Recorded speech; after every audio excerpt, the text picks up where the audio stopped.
Então você também vai ter a oportunidade de conhecer um pouco do ministério, dessa transição minha, da itinerância, né? Eu não sei se isso é bom ou ruim, porque dois ministérios que graças a Deus são bem sucedidos, quando a igreja às vezes me causa algum problema, eu digo para mim, eu não preciso de igreja, eu tenho um ministério itinerante, vou deixar tudo isso e vou caminhar na itinerância. Quando a itinerância me aborrece, eu digo, não preciso de itinerância, eu tenho uma igreja que me acolhe, certo? Só que a gente acaba descobrindo que não tem rota de fuga nem saída de emergência. Nós somos chamados, e eu tenho, né, estou muito satisfeito, faz 8 anos, ou fazem 8 anos, agora que eu estou pastoreando essa igreja, lá em Xerém. Nós estamos aí, ontem me deram aí estatísticas de aproximadamente 1.500, 1.600 pessoas como membros, uma igreja próspera. E eu quero reforçar aquilo que o Filipe disse aqui, há um tempo atrás. Eu fui procurado por uma pessoa muito capacitada, que desejava abrir uma igreja. E eu olhei para aquela situação, ele não tinha condições de fazer, e ele me pediu ajuda, me pediu que eu emprestasse um recurso a ele. E eu então tirei uma parte do recurso que ele precisava da igreja, tirei uma parte do que ele precisava do meu ministério e investi. Hoje a igreja dele está totalmente estabilizada. Um tempo depois, uma pessoa séria veio e me disse: pastor, eu queria pagar o senhor e a igreja. E eu disse: na verdade eu não te emprestei nada, certo? Nós investimos numa agência do reino, e eu vou te falar, daquele momento em diante nós crescemos de uma forma extraordinária, certo? Tanto o meu ministério quanto a igreja que eu pastoreio. Bom, há um tempo atrás eu tenho compartilhado essa palavra que eu vou compartilhar com vocês, com alguns líderes, porque ela mexeu muito com o meu coração. Primeiro porque fala de um dos grandes líderes da Bíblia, um pastor, literalmente um pastor de ovelhas, seu nome Davi. Mas é importante nós observarmos a partir do capítulo 16 de 1 Samuel, certo? A partir do verso 1, nós vamos ter um momento em que Deus está conversando com Samuel nas montanhas de Ramá. O texto diz mais ou menos assim, capítulo 16, verso 1. Então disse o Senhor a Samuel: até quando terás dó de Saul, tendo eu rejeitado, para que não reine sobre Israel? Enche o teu vaso de azeite e vem, enviar-te-ei à casa de Jessé o belemita, porque dentre os teus filhos me tenho provido de um rei. Então disse Samuel ao Senhor: como irei eu, ouvindo Saul vai me matar? Então disse o Senhor a Samuel: toma uma bezerra dentre as vacas em suas mãos e diz: vim sacrificar.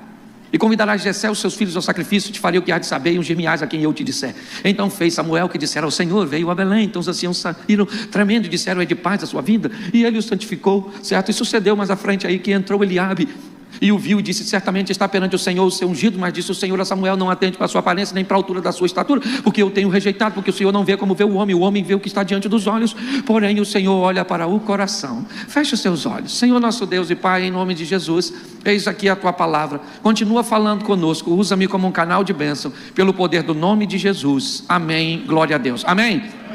Quando Davi chega para pelejar contra o gigante, a resposta de seus irmãos para ele, para sua atitude, define mais ou menos o estilo que Davi levava na sua vida e na sua mente. Quando ele está diante do gigante e que ele começa a esboçar o desejo de enfrentar o gigante, de vencer um opressor tão forte, seus irmãos ou um de seus irmãos, e diz: o que você veio fazer aqui, seu pretensioso, presunçoso? Você veio aqui para ver a nossa vergonha? Com quem deixaste as poucas ovelhas? Volte para cuidar delas. Esse não é seu lugar, esse não é seu ambiente. Você não entende nada daquilo que está acontecendo aqui. Quando os irmãos de Davi, pelo menos 3 deles, que militam no exército de Saul, definem a mente de Davi como alguém que costuma, ao longo da convivência, olhar para coisas grandes e ter o desejo de enfrentá-las, me parece que já havia no comportamento de Davi, e aquele não foi o primeiro momento, que ele era alguém que se destacava enfrentando o medo, se expondo em ambientes cujos quais parecia que ele seria vencido. Davi, na verdade, me revela algo muito importante: enquanto não couber na sua mente, não cabe na sua mão. Enquanto a sua mente não conseguir definir que é possível, as coisas não vão vir para você. Pessoas que só alcançam em suas mãos porque sua mente já recebeu a informação e já aceitou. Quando nós olhamos nos bastidores o comportamento desse rapaz, muitas vezes descrito lá na frente o que ele já vivia lá atrás, nós vamos entender por que ele foi alguém tão bem sucedido. É importante entendermos que Davi não está na pauta aqui, pelo menos no que diz respeito à sua consciência, a conscientização dele. Deus está conversando com Samuel e dizendo para Samuel que escolheu alguém da casa de Jessé para substituir Saul. Deus escolhe Davi, não o avisa, não o dá satisfação, não entra nos pormenores, fala para os outros o que vai fazer com ele, e com ele mesmo não falou nada. Talvez você se identifique muito com isso. Talvez você seja ordenado por alguém que viu em você coisas que você sequer via quando estava executando uma tarefa aparentemente tão simples. Davi está vivendo seu mundo, apacentar as ovelhas, o filho mais novo de Jessé. E nesse momento Deus já está traçando coisas para ele, estabelecendo coisas que ele irá viver. Por que não seus irmãos? Por que José e não seus irmãos? Por que Abraão e não... Preste atenção. Quando nós começamos a olhar essas pessoas que vivem coisas extraordinárias, você pode notar que elas são afastadas de ambientes físicos ou emocionais para vencerem. Abraão, eu vou fazer de você uma grande nação, mas não dá para você ficar vivendo com esses cabeças de bagre. Sai da sua terra e da sua parentela. José, eu vou fazer de você um grande governador. Por isso que ele sonha com sol e lua.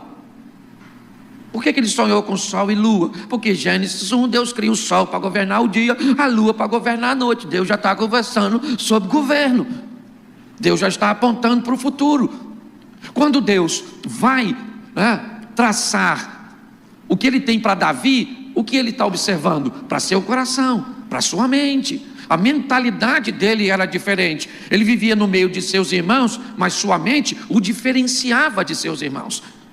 Então, é muito importante o que o Filipe falou hoje, essas conexões que você faz com gente que é forte em áreas que você é fraco, que é capacitado nas áreas que você é carente. Essas são as conexões. A Bíblia e a vida tem tendência a aproximar pessoas diferentes, para que uma contribua com a outra. Por isso que normalmente um proativo vai viver perto de um lerdo. Por que é que um proativo vive perto de um lerdo? Porque o proativo diz assim: vamos embora, gente, vamos embora, já era para estar lá. E o lerdo fala assim: calma, o mundo vai acabar hoje não. Você está entendendo? Então, qual é a missão da vida? É mandar uma mensagem para o lerdo e para o proativo. O lerdo ensina para o proativo que tem que desacelerar, senão morre. É a batida do coração, estresse, descansa, estresse, descansa, estresse, certo? Mas a vida está mandando uma mensagem para o lerdo: acelera, vamos dar uma acelerada. Sabe qual é o grande problema de pastores? Pelo menos eu só sou pastor há 10 anos, né? Eu fui consagrado na Igreja Batista, pastoreei quase 2 anos aqui na Barra, depois fui para Xerém. Pastor é muito fantasmagórico. Todas as vezes que Deus manda para o ministério dele alguém que é forte numa área que ele é fraco, ele acha que está chegando um traidor. O menino de louvor é bom demais, tem um carisma, se identifica com a igreja, fica de olho nele. Manda para você um homem piedoso de oração, de comunhão com Deus, para dirigir um trabalho de oração na igreja. Cuidado, ele sonha para vir muita gente no trabalho de oração. Quando vem, ele diz: o inimigo deve estar por aí. Está no recipiente que identificou, certo? Então, hoje eu luto contra isso. Você não sabe nada sobre gestão? Deus vai mandar alguém que sabe sobre gestão para seu ministério. Você não prega nada? Deus vai mandar excelentes pregadores para seu ministério. Cuidado, sai desse ambiente, Scooby-Doo. Certo? Vendo fantasma em tudo quanto é canto. É assim. Eu já vivi e vivo no sistema, eu sei como é que ele funciona. E aí o indivíduo morre, porque para você segurar alguém embaixo e impedir de crescer, sua posição é essa. Se você segura alguém para não crescer, você também não cresce, você fica segurando. Então nós vamos dar uma olhadinha na história desse camarada. Por quê? Porque ele, para mim, é muito especial, porque ele venceu, mas perdeu. Ele viveu uma vida que me parece muito real. a vida do Davi.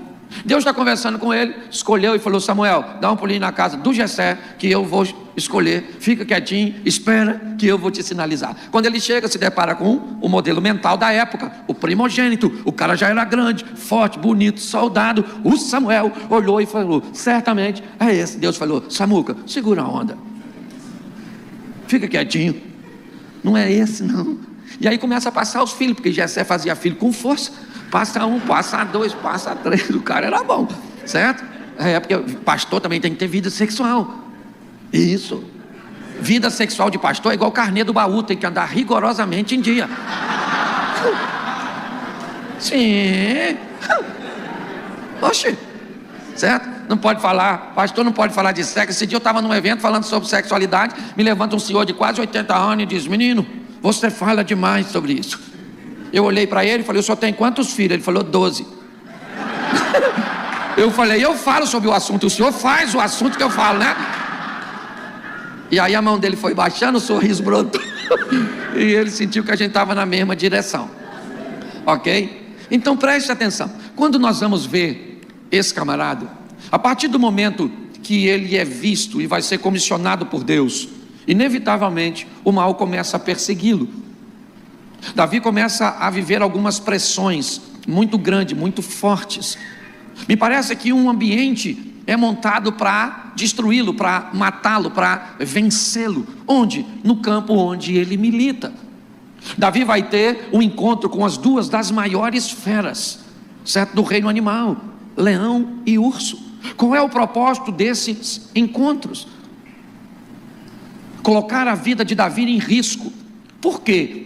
Porque tanto leão e urso não querem Davi. Não. Eles querem aquilo que Davi defende. Eles não querem matar Davi. Eles pegam a ovelha que ele apacenta. Aquilo que não é dele, é do pai dele, mas ele foi comissionado para cuidar. E quando o leão pega uma ovelha, o texto diz que Davi vai atrás dele com a ovelha na boca. Um dos textos mais bizarros para mim. Porque leão é bicho que você corre na frente, não atrás. Até porque provavelmente a ovelha que está na boca dele já está morta, mas Davi não está. Se a ovelha está morta ou viva, essa não é a questão é que a ovelha não é dele, é do meu pai, eu vou buscar, acabou. Davi começa a viver ameaças no campo, e começa a vencer essas ameaças, e logo essas ameaças vão mudar de lugar. Agora ele não luta mais contra um animal. Agora a vida prepara para ele um homem grande, forte, poderoso, campeão, experiente. Está bem armado, bem equipado. Agora Davi está diante de uma morte praticamente iminente. Ele vai morrer, todo mundo. Saul diz que ele vai morrer, né? Os soldados de Israel dizem que ele vai morrer. Todo mundo, os filisteus acreditam que ele vai morrer. Golias acredita que Davi vai morrer. O único que tem uma ponta de esperança é Davi, que sabe que aquela batalha não é dele. Por isso ele diz, eu fico imaginando, me permita aí os teólogos de plantão, me perdoa, tá bom?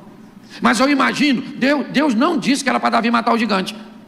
Deus disse que ele ia ser rei. Eu imagino quando ele vai enfrentar o gigante, Deus olhando e falando: poxa, ele ia ser rei, se mete nessa encrenca, agora vai morrer. E quando Davi diz assim: você vem a mim com espada, escudo, lança e outras indumentárias mais, eu vou contra você em nome do Senhor dos Exércitos. Aí eu imagino Deus falando: ele vai em nome de quem? Ele vai no meu. Se ele vai no meu, Golias morreu, já era. Mas o campo de batalha ainda continua o mesmo. Ele entra na batalha e ele vence Golias. Que extraordinário, um passo foi dado. Ele agora está no palácio, não apenas mais como um músico do rei, agora ele é um herói de guerra, ele é alguém reconhecido. As mulheres o ovacionaram quando ele entra na cidade com aquela cabeça grande. Mas agora um pastor não gosta muito dele, o Saul. Saul olhou e disse: esse cara está complicando minha gestão, chamando mais atenção do que eu. E agora Davi vai se defender do rei. Nota que é um inimigo, só vai crescendo, isso parece um videogame.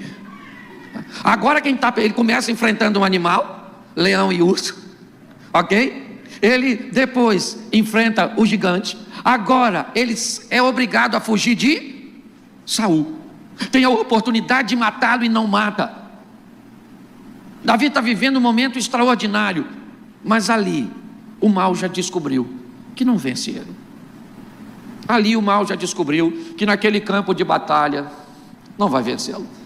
Enfrentou leão, enfrentou urso, enfrentou gigante, enfrentou o rei, teve a oportunidade de matá-lo. Entre o trono e Davi, a distância se chamava Saul, mas ele não mata. Não vou mexer com ele. O Deus que me colocou aqui vai me levar onde ele tem que me levar, eu só preciso obedecer.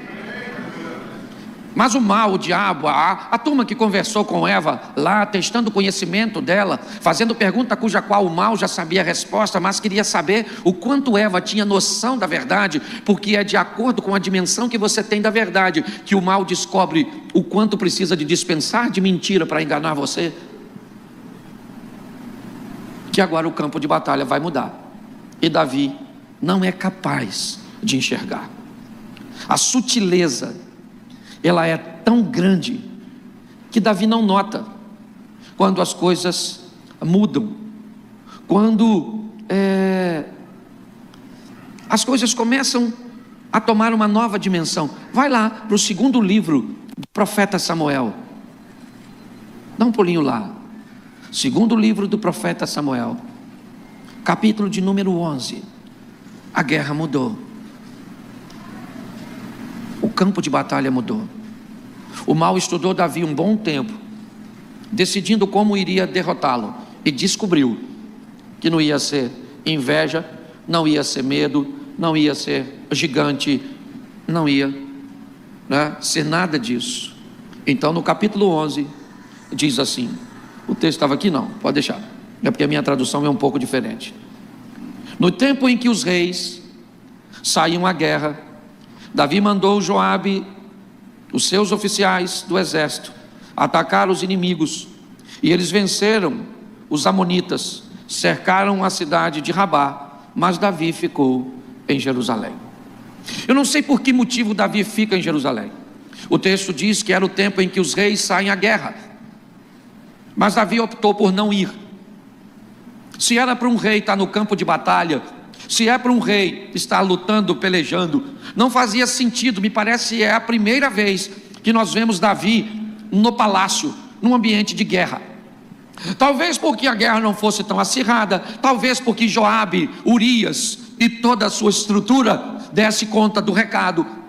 Sabe aquela historinha de que venci Jericó e agora contra Ai eu posso mandar um pequeno grupo, apenas uma milícia pequenina para vencer. Sabe aquele relaxamento quando há uma transição, uma mudança de batalha? Me parece que é isso que está acontecendo aqui. Davi não vai à guerra. E o que tem no campo de batalha? O que tinha todo ano no tempo em que os reis saíam à guerra: homens morrendo, pessoas perdendo suas vidas, territórios sendo conquistados. O que está acontecendo com Joabe? Vencendo. O que está acontecendo com Urias? Vencendo. O que está acontecendo com os soldados? Vencendo. E o que está acontecendo com Davi? Está no lugar errado.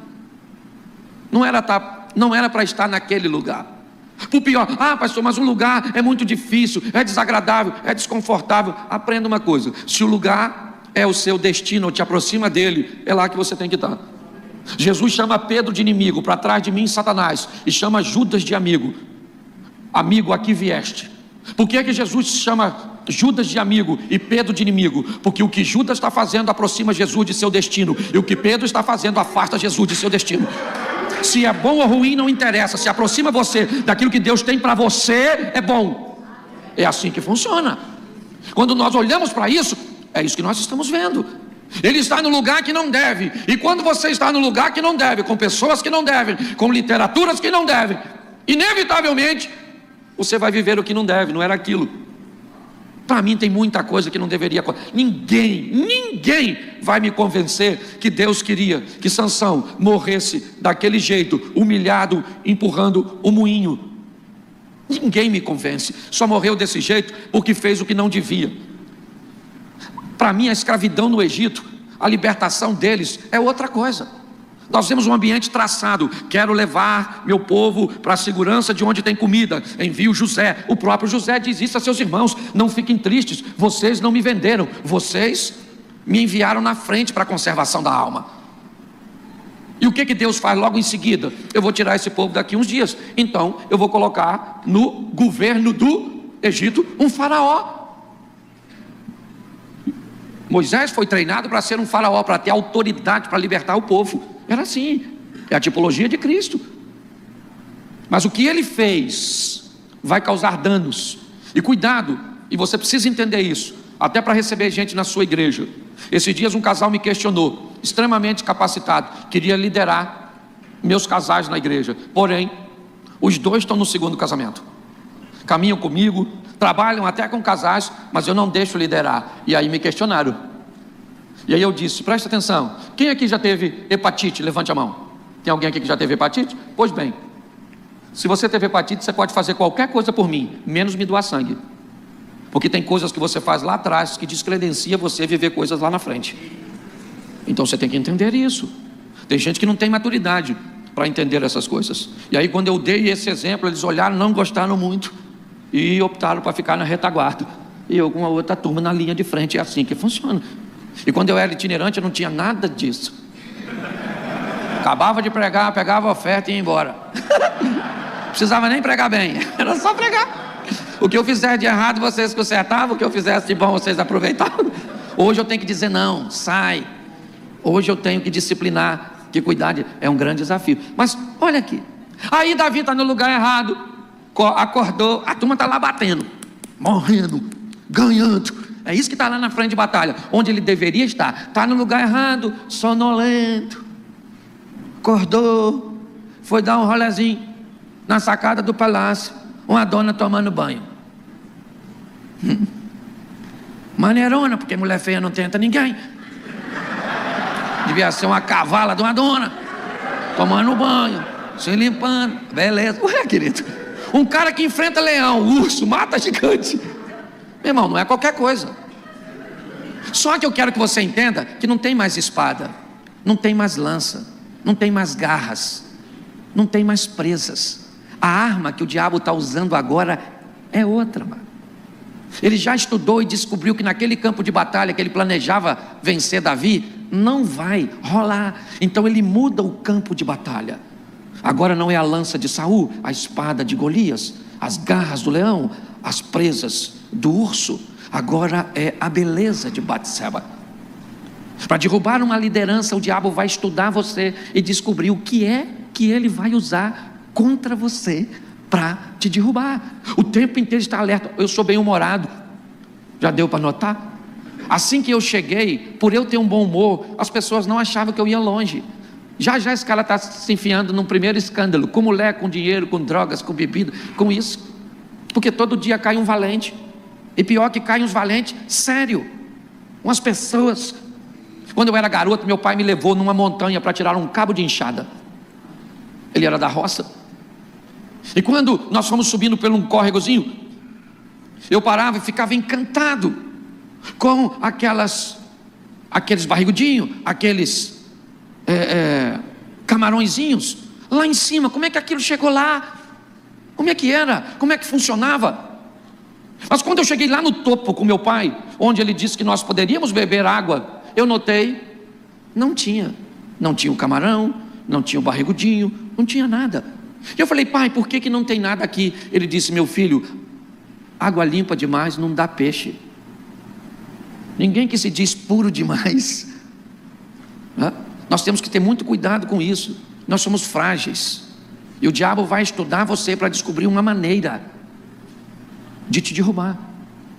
Agora Batseba está nua, e Davi pede um dos seus. Eu acho interessante, porque Natan não está lá, Samuel não está lá, porque eu duvido que ele ia falar para Samuel: aí Samuel, chega aí. Pô, cara, viu uma mulher tomando banho lá, gostosona, vai lá saber quem é. Natan, chega aí. Estou afinzão de pegar a mulher do Urias. Falaria não? Sim ou não? Então quando você tiver tentação, traz para perto de você gente que tem moral para dizer para você o que ninguém tem. Você está entendendo? É assim que funciona. Você tem que ter gente que diz para você o que ninguém tem coragem de dizer. Às vezes eu prego na igreja, saio do púlpito, as pessoas, pastor, que mensagem extraordinária. Aí eu entro no carro e vou embora com o Natan, minha esposa. Aí ela olha para mim e fala aqui, lá onde eu fiz? Hoje foi ruim demais, hein? Vê se ora mais na próxima. Você tem que ter gente que tem que falar para você: essa roupa não está legal, essa postura não está legal, esse vocabulário não está legal, essa atitude sua não está legal. Mas nesse momento ele não tem ninguém aqui para falar isso. Ou melhor, não chama. Chama lá um cupicha dele. Ele fala aí, maluco, dá um pulinho lá e vê quem é aquela dona que está tomando banho. Aí o cara foi lá, voltou e falou: maneiro mesmo, hein? Ela é Batseba, a mulher de Urias, que está lá na frente de batalha, onde você também deveria estar. Sabe por que às vezes você não tem coisas que outras pessoas têm? Às vezes porque não é seu dom, mas às vezes é porque você não paga o preço para ter. Ah, não prego. A ver por quê? Porque não ora, porque não lê, porque não treina. Você acha que todo pregador bom começou sendo bom? Claro que não. Pregar é uma ruim mesmo. Cláudio, como é que você começou? Pregando mensagem dos outros. Eu já sabia que era boa. Qual é o ápice da criatividade? Copiar sem citar a fonte. Eu aprendi uma coisa: se você pegar a mensagem de uma pessoa e pregar, todo mundo vai identificar e vai falar que você plagiou. Se você escolher 5 mensagens, misturar tudo e pregar, alguém vai falar assim: você é um pesquisador, uma pesquisadora. Você entende? Você está rindo, mas o assunto é sério. Estou abrindo meu coração. Olha só. Mas ele agora se deita com Batseba. Se deitou com a Batseba, pegou a dona. Aí tá bom. Foi embora. Batseba foi para casa, não sei se foi uma, 2 vezes. Também não gosto de fazer fofoca. Certo? Sei que pegou, pronto. O tempo passou, Batseba mandou um recado para Davi, provavelmente pelo mesmo cara que foi chamá-la. Avisa lá que deu ruim. Eu estou grávida, meu marido está na frente de batalha. A hora que aparecer a barriga sem meu marido, eu vou ser apedrejada. Avisa lá o rei. Alguém foi lá e falou: oi Davi, aquele negócio aí que você fez deu ruim. Ele falou: deixa comigo que eu resolvo. Mandou uma carta para Joabe, falou: Joabe, manda Urias aqui que eu estou a fim de saber o que está acontecendo aí. Urias chegou. Davi falou: e aí, como é que está a batalha? Ele falou: o negócio está tranquilo lá, estamos ganhando. Estamos ganhando, fica tranquilo. Davi falou: vai para sua casa então, deita com a sua mulher lá rapidinho, eu te mando para frente de batalha, bota o filho na sua conta e está tudo certo. O cara é servo de Deus. Gente, se você pensa que servo de Deus, se enfiar num buraco não vai ter problema.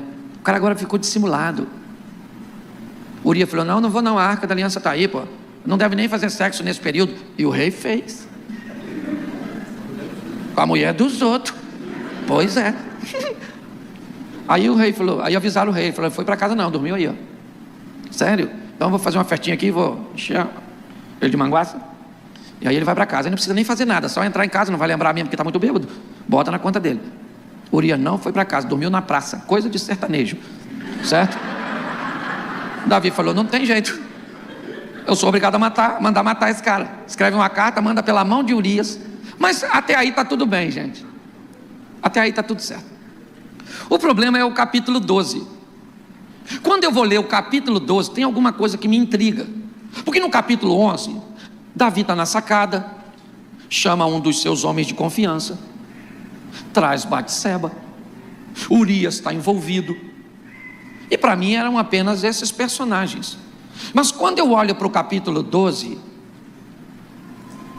o texto diz assim no verso 1: o Senhor Deus mandou o profeta Natan a falar com Davi, e Natan disse: havia 2 homens que viviam na mesma cidade, um era rico e o outro pobre. Já deu para identificar que o rico era Davi e que o pobre era Urias.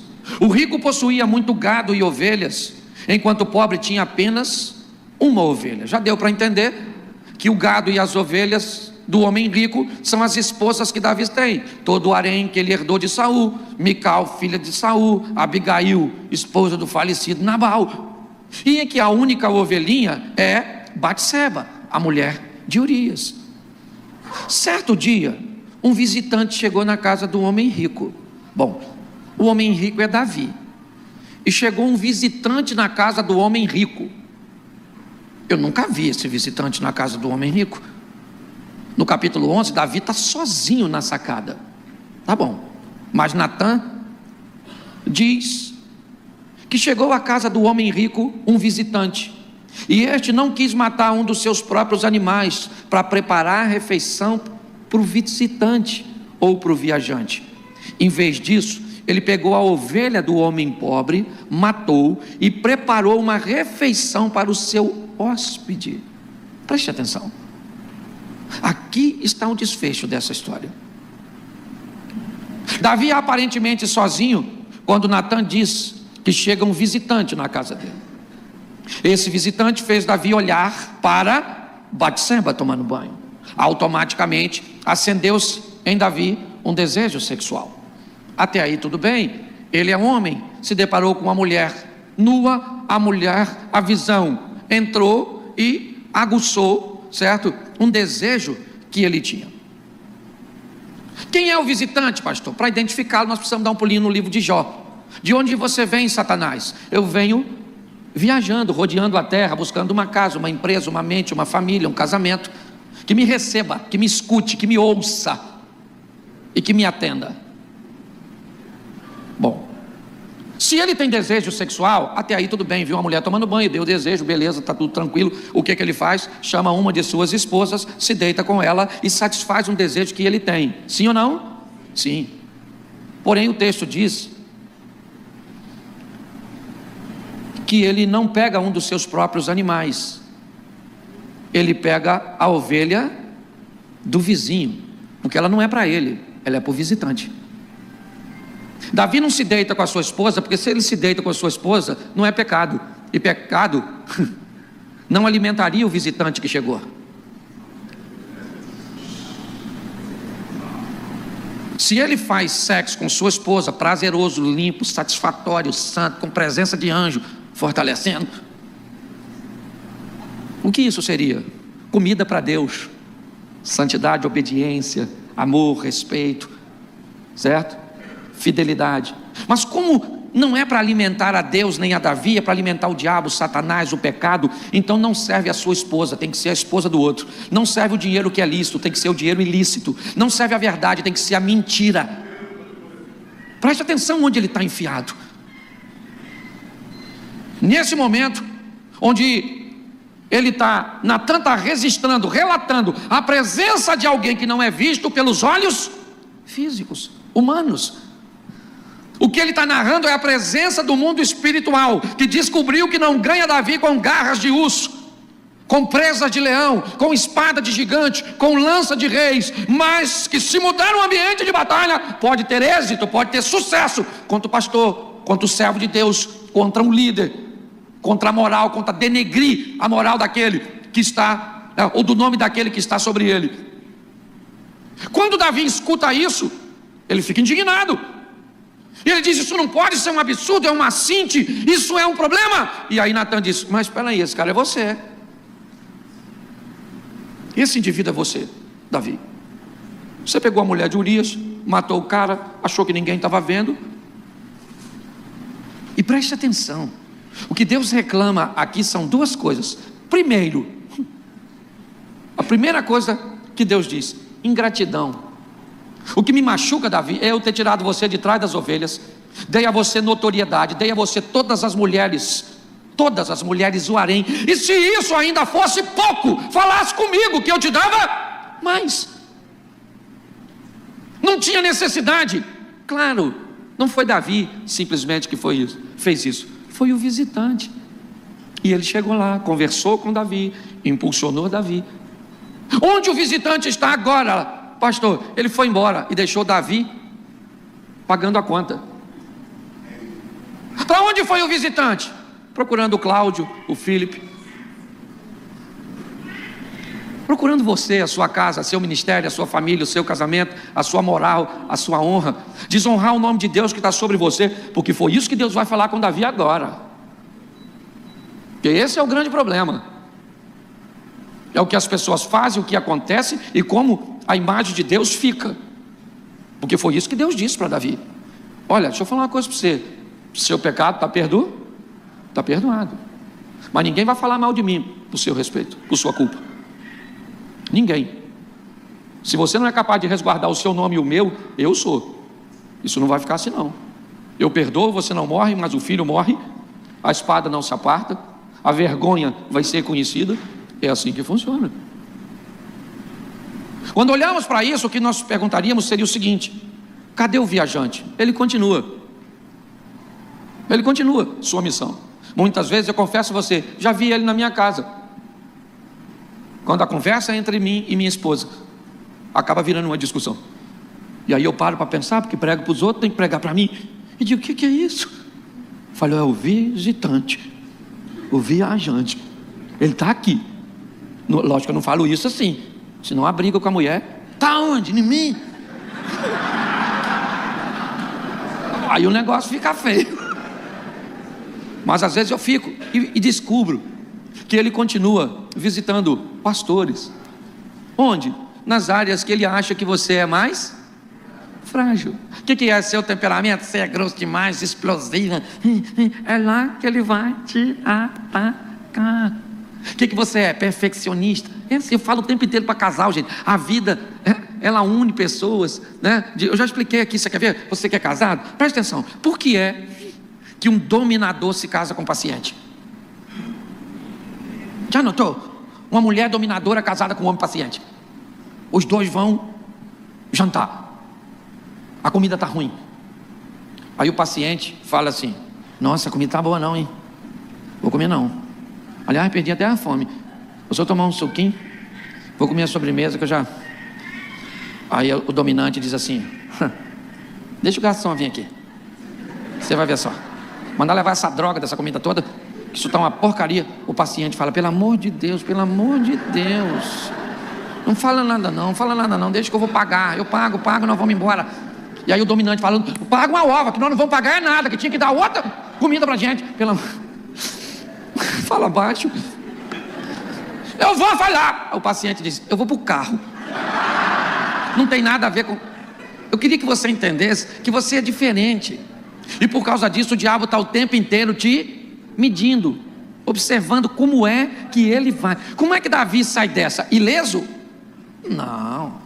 Salmo 51, apaga minhas transgressões, purifica. É muito maneirinho o salmo, mas eu não gostaria de ter escrito.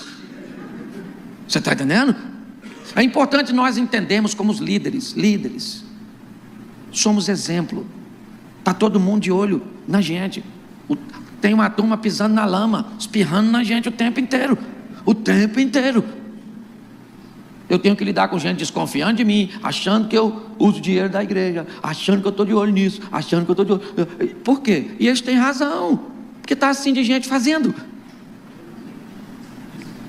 Então nós precisamos sobreviver a tudo isso. Identificar qual é a área que você é fraco, porque é lá que o tal do Satanás vai atacar você. E eu não sei qual é a área, você que tem que olhar. E é muito importante, quando você sofreu um ataque, você ter alguém para te ajudar. É melhor serem dois do que um. Não está falando só de casamento não, é gente para dividir a carga, sabe? Há um tempo atrás eu fui com o Subirá no Japão, e aí fomos fazer um talk show, e aí sentei do lado, sentou do outro, e o Subirá é todo certinho, né? Um cara assim, parece que veio do céu ontem. E fomos nós dois no mesmo evento, tensa. E que começa a perguntar, entendeu? Já bebeu? Subirá não. Eu falei: sangue de Jesus tem poder. Já viu pornografia? Subirá não. Eu falei: Jesus. Eu falei: Senhor, isso aqui é para me envergonhar, não é possível. Isso é uma humilhação. Deixa eu te falar, nós somos diferentes. E é isso que é legal. Hoje eu tenho um pastor em Brasília. É lógico que eu pego uma pessoa, tive que definir alguém bem, avaliar, porque todo mundo pode desabafar com a gente. Pastor, meu filho está esquisito, assim, está achando que não é quem é.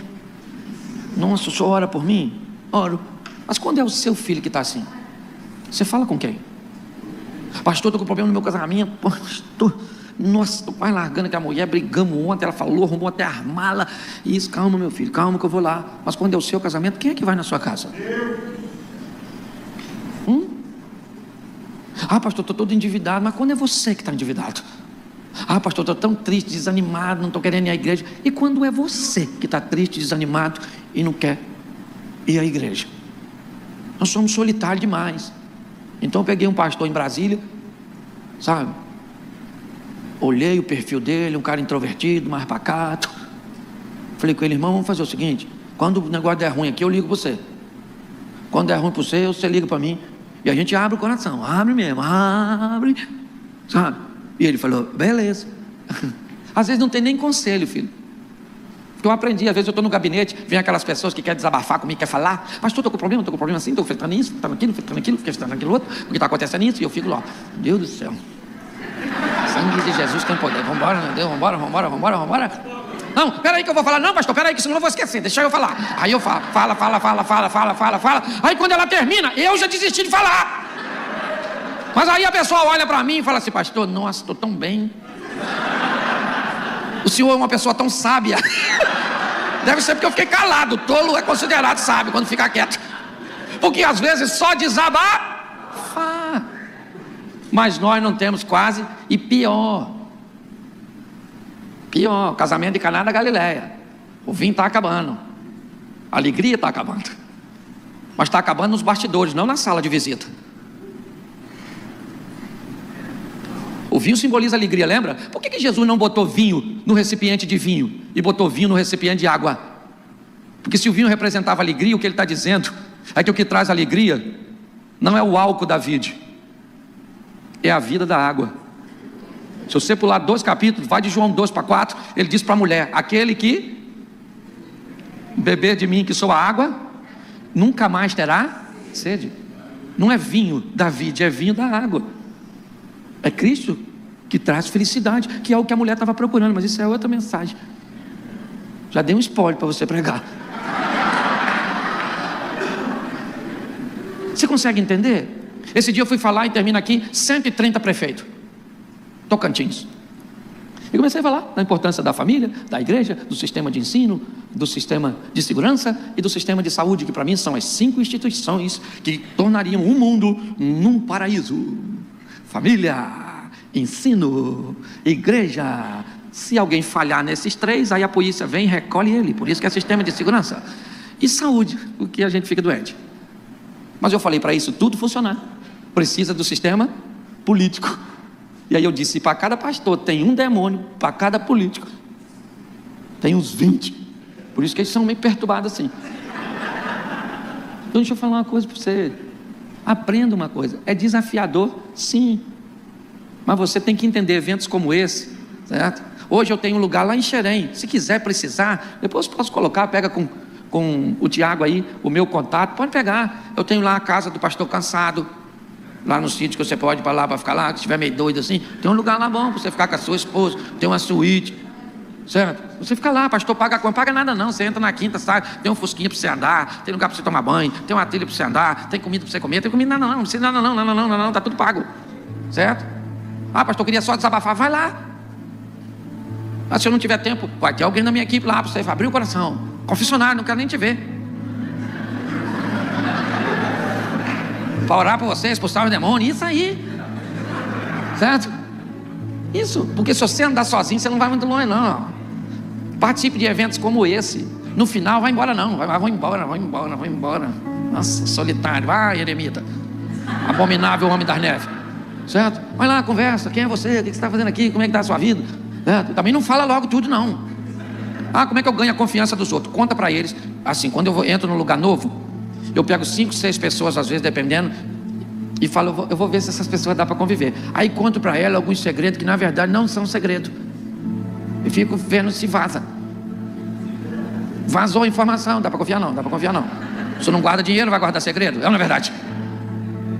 E aí nós vamos selecionando. Hoje eu posso falar para você, eu tenho uma turma boa, que ora por mim. Por isso que eu estou de pé, gente. Por isso, a misericórdia de Deus, a misericórdia do Senhor é a causa de não sermos consumidos. Então quero orar pelo seu casamento. Tem alguém aqui que é pastor e é solteiro? Levanta a mão. Todo mundo já pulou nesse buraco? Meu sentimento, viu? Meu sentimento, Deus te fortaleça. Fica de pé. Quero orar. Quero fazer uma pergunta aqui. Eu queria que você fosse franco, né? Às vezes a gente fala com os outros, mas quando chega na nossa vez é complicado. Pastor, eu estou sozinho no meu ambiente. Sozinho. Eu não tenho com quem conversar, às vezes eu não tenho com quem orar. É extremamente desafiador. Se você tem vivido nesse ambiente, nós gostaríamos de orar por você. Saia do seu lugar e venha aqui à frente. Tem hora que é você que chama para as pessoas virem na frente. Agora, somos nós que estamos chamando você. Isso. Pô, pastor, às vezes eu tenho coisas para resolver, tenho decisões para tomar. Meu ministério chegou, às vezes, numa dimensão que eu precisaria ter mais pessoas habilitadas para me ajudar, mas eu às vezes não tenho. Pastor, Deus me entregou uma agência do reino num ambiente tão humilde, que as pessoas são boas na área da oração, mas não tem a mente muitas vezes capacitada para me ajudar. Prego hoje, gente, eu, Cláudio, que tem um ministério, acredito eu, focado na palavra e na pregação, eu tenho que pregar 5, 6 vezes no mês para o mesmo público. Meu irmão, é pesado pra caramba. Já nós vamos ter aí no site do Comércio, inclusive, alguns esboços de pregações para que as pessoas possam aproveitar pelo menos um por semana de diversos preletores, para ajudar você e tirar esse estigma de que você não pode dar uma palavra, certo? Que Deus colocou no coração de outra, então você não pode mais nem usar os textos bíblicos, porque Deus inspirou outras pessoas para fazerem. Rompa com isso. Procure ajuda enquanto dá tempo. Tem muita gente que nunca precisou de um milagre, só acabou precisando porque negligenciou o período da conscientização, deixou o complicado ficar insolúvel, e agora você que só precisaria de um conselho, uma ajuda, uma direção, precisa de um milagre. Pare de assumir a postura de culpa e assuma a postura de responsabilidade. Torne-se responsável.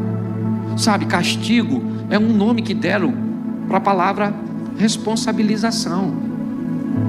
Não há castigo, há responsabilização. Quando um culpado quebra o copo, o que ele diz? Quem botou esse copo aqui? Eu já avisei que não era para esse copo ficar aqui, o copo acabou quebrando. Não, o copo não quebrou, você quebrou o copo. Mas se você for culpado, você procura responsabilizar outras pessoas. Se você for responsável e quebrou o copo, você diz: ô gente, ninguém vem aqui por enquanto não, porque eu quebrei o copo. Eu vou varrer os cacos, jogar fora, e só depois vocês podem vir, porque eu não sou culpado, eu sou responsável. Vamos orar pelos nossos irmãos. Eu queria fazer um pedido a vocês. A gente faz isso na igreja, e na hora de fazer, se você está aí sentado, chega aqui na frente e coloque a mão em alguém aí. Se você está aí, ó, se aproxime de alguém aqui, só coloca a mão, não precisa fazer nada não, só para simbolizar que essa pessoa não está sozinha, porque às vezes é o que ela se sente, a maneira que ela se sente. Isso, vem para cá, ainda tem bastante gente aqui, se você puder vir aqui, ó, e só encostar a mão, só, isso, vem para cá, ó, isso, coloca aqui, ó, a mão no irmão, isso, ó, eu tenho aqui sozinho, aqui à frente, chega para cá, isso, tem aqui, ó, eu preciso aqui, ó, isso aqui, isso, tá todo mundo aqui? Tá, vamos orar? Senhor nosso Deus e Pai, eu quero te agradecer pela vida desses guerreiros, dessas guerreiras. Quando o Senhor decidiu que nós faríamos o que estamos fazendo, o Senhor mostrou isso para outras pessoas primeiro, falou ao coração de outras pessoas que viram um potencial que muitas vezes nós não conseguíamos enxergar. Foi o Senhor que nos comissionou, em nome de Jesus, ó Deus. E é para uma guerra onde os campos de batalha são os mais variados possíveis, mas o Senhor nos deu a garantia de que estaria conosco todos os dias. Mas nós não tivemos, Senhor. Mas no tocar do irmão, ó Deus, na comunhão, nós podemos sentir a Tua presença. E queremos te entregar agora, ó Deus, a cada família, a cada ministério, a cada casamento, em Tuas mãos. Sustenta as Tuas filhas e os Teus filhos. Ó Pai, providencia recursos materiais, Em nome de Jesus, envia recursos materiais para essas agências, ó Deus, para que teus filhos tenham como manter o sistema operacional e se manter diante de tudo isso. Toma também as emoções, Senhor. Pessoas vão embora e é comum pastores se sentirem culpados, frustrados, quando olham outros ministérios crescendo e muitas vezes o nosso parece que não cresce, que não aparece. Sustenta as emoções, dá paz, felicidade. Podemos até ter momentos de tristeza, mas não somos infelizes. Nós somos felizes porque o Senhor está conosco. Envia recursos emocionais, ó Deus. Envia também recursos espirituais, ó Deus. Aguça dons, dá revelações, ó Deus, dos céus. Enche os teus filhos do teu Espírito Santo, ó Pai. Que eles leiam a tua palavra, enxerguem o que nunca enxergaram. Destrava os seus filhos, ó Pai, em nome de Jesus. Este será o melhor ano do ministério deles. Eles viverão o incrível, o extraordinário, o sensacional, e descobrirão que não estão sozinhos. Te damos graças, ó Deus, por tudo, pelo poder do nome de Jesus. Você pode aplaudir o Senhor e dizer amém. Isso, pode voltar para o seu lugar. Para mim é um prazer muito grande poder estar aqui nessa noite, poder compartilhar com você a palavra do Senhor. Eu hoje tenho a bênção de ter comigo um grupo que veio lá da igreja, e eu queria que ficasse de pé. A turma que veio me acompanhando, fique de pé. Isso. Que Deus abençoe. São as pessoas que Deus tem nos dado para caminhar. Podemos assentar. E lá em casa nós aderimos à barba. Então eu queria que viesse aqui para eu apresentar a igreja. Meus 2 filhos. Minha esposa hoje está num evento de família lá na igreja, mas esses são os 2 herdeiros das dívidas. Felipe e Caio, e eu quero agradecer a Deus. Tem sido meus parceiros, certo? Normalmente eu não apresento, mas hoje senti o desejo de apresentar, mas que Deus possa estar abençoando também a minha casa, amém? Amém. Isso, pode voltar para lá. Glória a Deus. Um é casado, o outro é solteiro.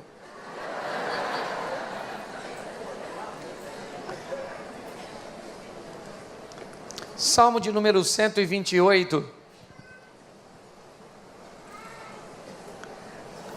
Salmo 128. Ele diz assim: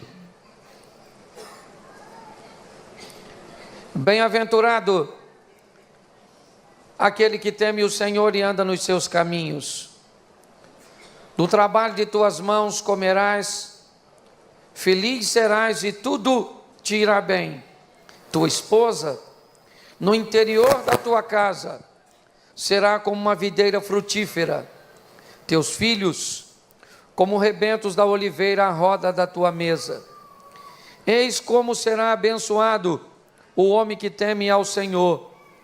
O Senhor te abençoe desde Sião, para que veja a prosperidade de Jerusalém durante os dias de tua vida, e veja os filhos de teus filhos e a paz sobre Israel. Vamos orar mais uma vez.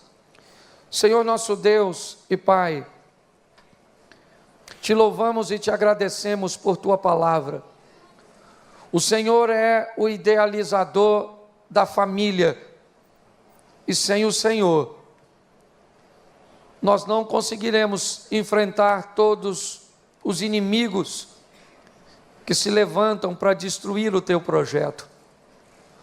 Por isso, mais uma vez, nesta noite, fala conosco, Senhor. Usa-me como um canal de bênção, pelo poder do nome de Jesus. Amém. Glória a Deus. Amém. Eu quero começar usando esse texto para falar sobre aquilo que temos de maior valor, aquilo que no final vai nos restar, vai ficar conosco de verdade. Ao longo de nossa caminhada, ao longo de nossa vida, teremos muitas pessoas, companheiros do colégio, da escola, da faculdade, amigos de trabalho, pessoas que vão passar na nossa vida. A maior parte dela, ou quase 100% delas, não ficarão. Farão parte apenas de algum momento e talvez, durante este período, terão sobre nós grande relevância. Serão pessoas extremamente importantes, significativas, expressivas. Mas praticamente nenhuma dessas pessoas estará no dia do seu sepultamento. A grande verdade é essa. Por mais desafiador que seja o relacionamento familiar, por mais problemático muitas vezes que ele pareça, a nossa família é o que fica depois de tudo. Temos que tomar o cuidado de não valorizar demasiadamente durante esse percurso coisas e pessoas que têm valores sim, mas que não excedem o da nossa casa, o da nossa família, o da nossa esposa, o de nossos filhos. O salmista aqui, ele fala algo preciosíssimo. Bem-aventurado, ele começa dizendo: aquele que teme ao Senhor e anda nos seus. Isso, eu quero conversar um pouco com vocês hoje sobre a importância de um Deus na família. O poder de Deus entrando para equacionar, para equilibrar, para contornar assuntos, muitas vezes, que sem Ele seríamos incapacitados, impossibilitados de resolvermos. Em qualquer outro segmento, ou na maioria dos segmentos, alguém pode ser chamado bem-sucedido em meio a uma família fracassada. Aliás, na maioria dos segmentos, as pessoas não vão avaliar seu sucesso por sua família, pelo seu casamento, pela educação de seus filhos. Elas vão avaliar seu sucesso pela roupa que você veste, pelo carro que você anda, pela casa que você mora. Essa é a medida de sucesso que a sociedade comum olha. Mas quem caminha no Evangelho entende que isso também faz parte de sucesso, ou do sucesso, mas que o sucesso de verdade está na nossa casa. Eu tenho falado isso por onde tenho passado e, por favor, não se ofenda. Hoje eu vivo um momento ministerial e você pode ter certeza que daqui a alguns anos vai aparecer alguém fazendo ou dando sequência ao trabalho, atraindo a atenção das pessoas com um estilo que Deus entregou, e essa pessoa irá dar sequência, será ouvida por multidões, porque o meu tempo passou. E talvez se eu voltar aqui daqui a 15 anos e fizer um anúncio da minha vida, poucas pessoas venham para me ouvir, porque chegou a vez de outro. E quem é que vai sobrar quando as pessoas não quiserem me ouvir? A minha esposa, meus filhos e a minha casa. Essa é a grande verdade. A maioria das pessoas não gosta de nós, ela só gosta do que nós fazemos e do que nós proporcionamos. O dia que não fizermos mais e aparecer algo mais interessante, as pessoas vão embora. Sabe? É mais ou menos como se o jumentinho que entrou com Jesus em Jerusalém tentasse tentasse voltar a Jerusalém sem Jesus, provavelmente ninguém nem olharia para ele, certo? Porque sem Jesus ele era só um jumentinho. A estrela não era ele, era aquele que estava sobre ele.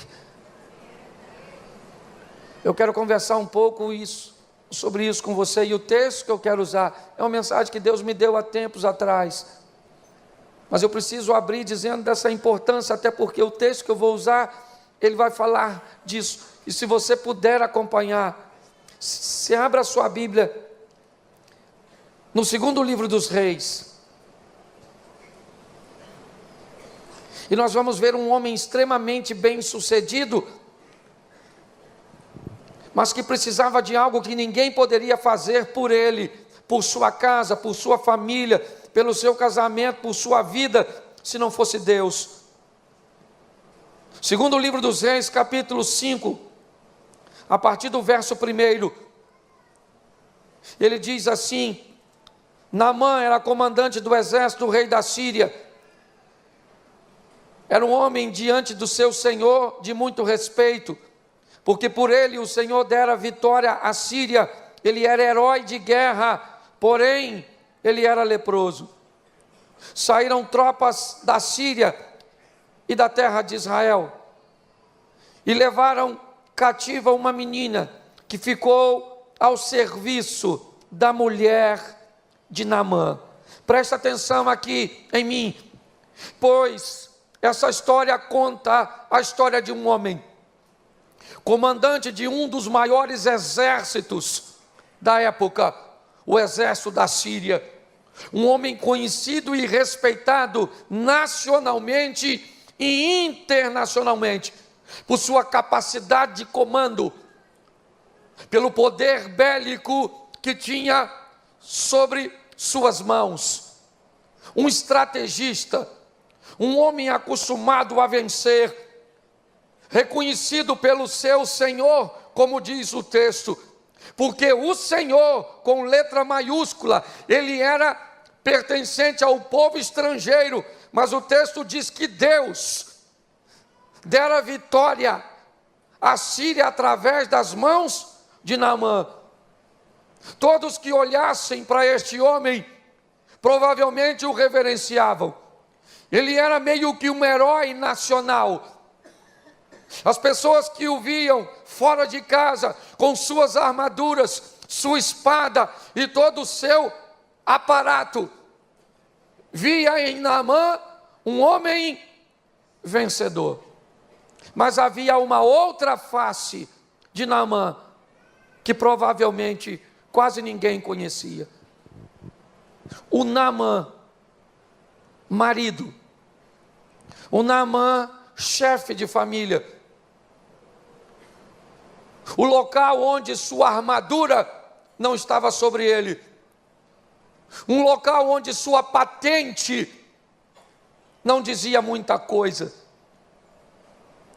Em casa, quando ele tirava suas armaduras, quando ele encostava suas armas, como sua patente de comandante não representava praticamente nada, porque lá ele não era o comandante, lá ele era o marido. Olhe bem, quando ele tirava aquilo tudo, que provavelmente encobria até mesmo sua doença, em casa, ele era de verdade, verdadeiro. Às vezes, quando você olha alguém de fora, de longe, e não sabe quem essa pessoa é, ela pode parecer pobre e ser rica, ela pode parecer rica e ser pobre, ela pode parecer feliz e ser triste, ela pode parecer triste e ser feliz, ela pode ser ou te parecer correta e ser desonesta, ela pode parecer educada, porque na verdade quem olha de fora, nunca sabe direito quem nós somos. Você me acha bem-humorado? Provavelmente. Mas você quer saber se eu sou bem-humorado ou se eu só estou bem-humorado? Tem que conversar com meus filhos, com a minha mulher. Falei, ele é engraçado assim mesmo, assim? É assim? É lógico que eu não sou o tempo todo. Esse dia, 5 horas da manhã, um cara que tirou uma foto comigo no aeroporto. A cama, ele não viu, mas a cama ainda estava presa nas minhas costas, eu tirei. Na hora de pegar o voo, ele passou por mim e falou, achei que o senhor era mais simpático. Eu falei, às 5 da manhã, meu filho. Só a graça. Sim. Quem sabe quem somos é quem convive conosco. Talvez você se pareça uma pessoa extremamente de sucesso, mas não é. Você é uma farsa. Porque quando você é bem sucedido de verdade, sua maior fã é sua mulher. Pensa nisso. Acabei com alguns homens agora, não é verdade? Sim. São eles que sabem, porque lá a máscara cai. Quando a máscara caía, quando a armadura não estava sobre Naamã, em casa, o texto termina dizendo, um homem valoroso, respeitado pelo seu senhor, reconhecido, porém leproso. Em casa, querido, me parece que as coisas são diferentes. E olha só, Naamã pode vencer Israel com suas armas e com seu exército, sim ou não? Sim ou não? Sim. Ele pode enfrentar os inimigos através de sua espada e de suas armas. Mas Naamã tem um problema, que suas armas, seus soldados, sua estratégia, seu comando, sua capacitação não pode resolver. Olha só, um cara tão poderoso não consegue matar a lepra. Não consegue resolver. Porque por mais poderoso, influente, rico, sabe, inteligente que você seja, saiba de uma coisa, a vida te reserva situações que você não vai saber como resolver. Sabe aquele filho que você treinou para ser seu sucessor, investiu no menino, o menino agora está fumando uma pedra, você não pode internar porque ele tem que querer. E você fala, e agora? O meu dinheiro, os meus recursos, a minha influência, a minha rede de relacionamento, não pode resolver. Meu marido se apaixonou por outro. Isso aí é figurado. Deixa eu corrigir. É porque alguém isola isso, perdão. Se filmou, o sangue de Jesus tem poder. Minha esposa se apaixonou por outro. Seu dinheiro pode tirar a paixão do coração dela? Sim ou não? Não. Você está com uma doença, seu dinheiro não pode resolver. Tem coisas que vão exceder. E aí eu acho sensacional, porque o texto diz que numa das investidas do exército da Síria sobre as tropas de Israel, Naamã, o comandante, o leproso, o respeitado, pega uma menina da terra de Israel e leva para dentro da casa dele. Naamã vai pegar essa garotinha e leva para trabalhar na casa dele. E lá está a menina.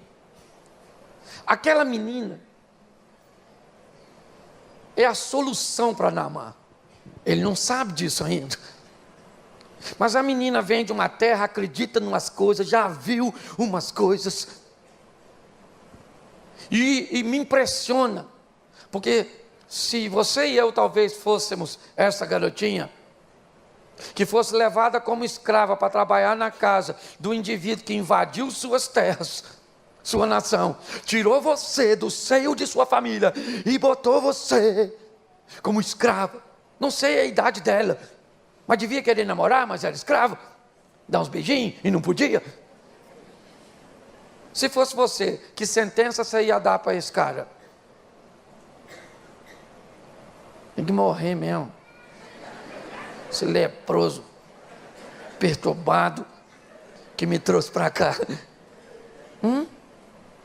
A menina chega na casa de Naamã e ela traz algo que Naamã não conhece. Ela vem com um discurso que vai lhe parecer muito estranho. A menina chega na casa de Naamã e diz a ele a solução para o seu problema. Não há. Para o meu problema não há solução em lugar nenhum. Não tem cura. Não tem condições de se resolver. Pois é. Na verdade, esta menina representa nada mais, nada menos que a palavra. É ela que vem e entra na casa de Naamã com um discurso que ele desconhece. Um discurso de possibilidades, onde as possibilidades não existem. Um discurso onde há condições de se equacionar problemas. Que as armas, que o dinheiro, que a influência, que a sabedoria não consegue. Quando Naamã pega aquela menina e leva para dentro de sua casa, as coisas começam a mudar. A menina começa a abordar a esposa de Naamã e dizer para a mulher do Naamã: minha senhora, essa doença aí que o seu marido tem, dá para ficar curado. A mulher do Naamã deve ter falado: não dá não, garotinha, você é nova, você não sabe o que é isso não. Isso é lepra. Isso pega, garotinha, abre seu olho. Que ainda pode não curar ele e pegar em nós, não é verdade? Sim, porque se ele fosse um habitante de Israel, ele vivia numa cidade isolada, e não no meio dos outros. Ele só vive do jeito que está, certo? Provavelmente porque a lepra ainda não estava tão avançada, e porque ele está numa nação estrangeira.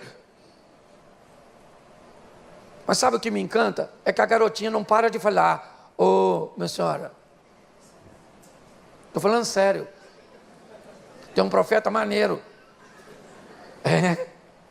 Se ele encontrar com um profeta que está em Samaria, a mulher ia acreditar. Gente, fala sério, se Israel tivesse um Deus de verdade, como é que o marido dela entra nessas terras comandando uma tropa e ganha? Como é que vai convencer? Sim, às vezes o que você está enfrentando parece impossível hoje. Você fala assim: não tem jeito não, pastor, não tem não. Estou com 35, não casei. Nem esse negócio aí do Naamã, nem isso não. Já estou naquele versículo: aquele que vier a mim de maneira nenhuma, o lançarei fora. Impossibilidades. Quando os recursos humanos, eles não têm mais para onde ir. Eles não são suficientes para equacionar, para entrar com providência. Onde vai haver esperança? A menina traz: tem um profeta. Assim como nós levamos para as pessoas Cristo, o Evangelho, o poder da palavra, o Espírito Santo pode mudar a sua história. Só que eles não acreditam. No ato, tem que ir pregando devagarzinho, igual a garotinha. Ia falando com a mulher do Naamã: minha senhora, falando sério, onde que pegue na gente? E me encanta essa mulher. Me encanta, porque para mim essa mulher é apaixonada pelo Naamã. Porque se fosse outra mulher, falava: cala a boca, garotinha, cala a boca. Nada de curar. Entendeu? Ele está morrendo. Não avisa. Fica quietinha. Sim. A fé vem pelo? A fé vem pelo? Isso. E a garotinha está lá. E quem foi que mandou a garotinha para lá? O mesmo Deus que deu vitória para Naamã. Entendeu? A garotinha está lá: ô, minha senhora, fala com ele aí. Quanto valia a palavra de uma mulher naquela época? Se fosse garotinha. E se fosse estrangeira? Por que que aquela mulher provavelmente acreditou na garotinha? Porque a garotinha tinha testemunho. Palavra sem testemunho não tem poder. É ou não é? Tem gente que é especialista em falar, mas ruim demais em viver. A senhora pega o evangelho há 20 anos para esse homem. Para de pregar um pouco e começa a viver o evangelho.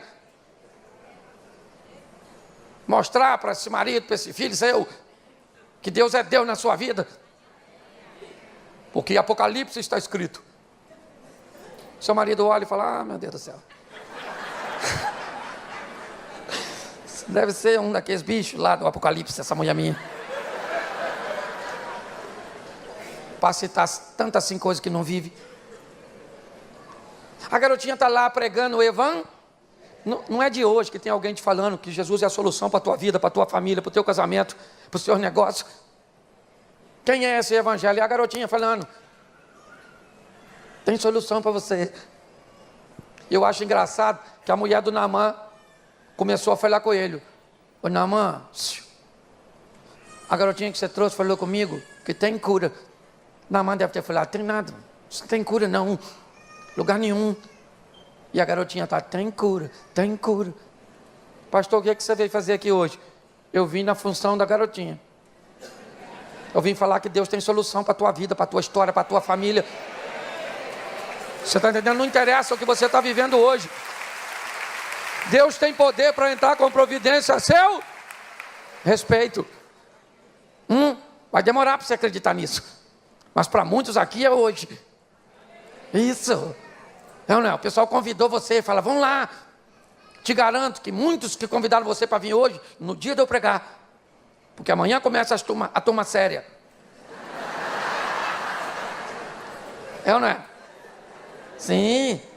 Sabe como é que provavelmente convidaram? Vão lá hoje, menino. Um pastor engraçado que você vai rir. E você pensa, mas a igreja não é lugar de rir, não. Pois é, Deus tem estratégia que você nem imagina para salvar você. Para fazer com que a palavra dele entre no teu coração. A palavra já entrou no coração da mulher do Naamã. E a mulher começou a falar na hora dele dormir, provavelmente, que é a hora que a mulher gosta de falar. Às vezes nós estamos em pé, ela não fala nada. Nós toma banho, troca de roupa e deita. Pode notar. Ai, quando um homem, se ele deitar primeiro, minha senhora, ou ele deita para dentro da cama, certo? Barriga para cima. Mas se ele estiver deitado para dentro e a senhora adentrar o quarto, pode notar que ele, quando vê a senhora entrar, ele faz assim, ó.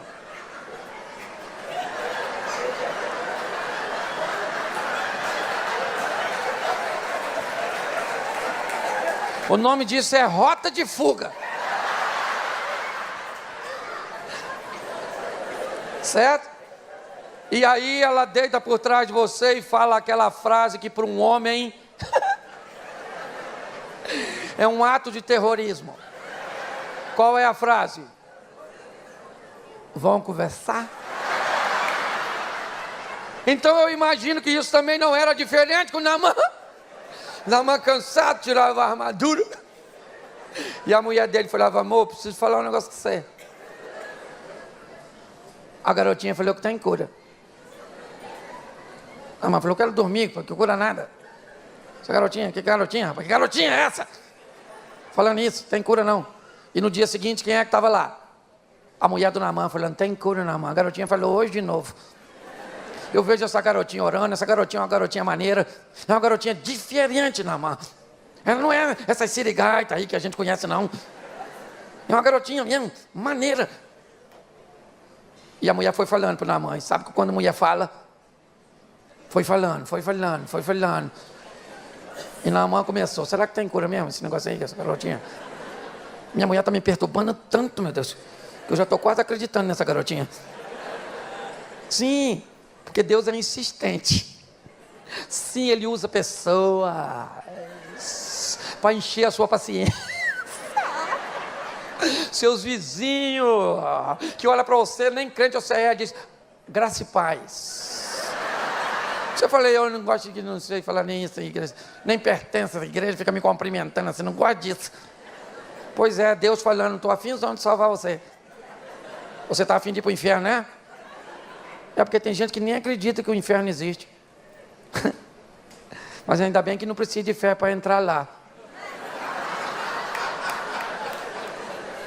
Chega lá e fala, ih, você existe mesmo? Caraca. E o diabo vai falar, é aqui mesmo, menino. Estava esperando você. Isso.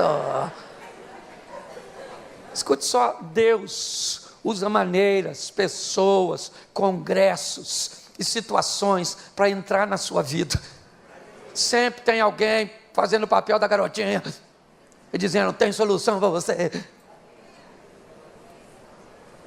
E Naamã começou a falar, será que tem mesmo que essa garotinha falou? Ele deve ter chamado a garotinha, imagino eu, ainda que o texto não diga. E diga, fala garotinha. Que negócio é esse aí que tem cura para mim? E a garotinha deve ter falado, tem cura para o senhor sim. Tá. Essas espadinhas do senhor aí que só mata os outros? Isso não resolve tudo não. De onde eu venho tem um Deus que rebenta.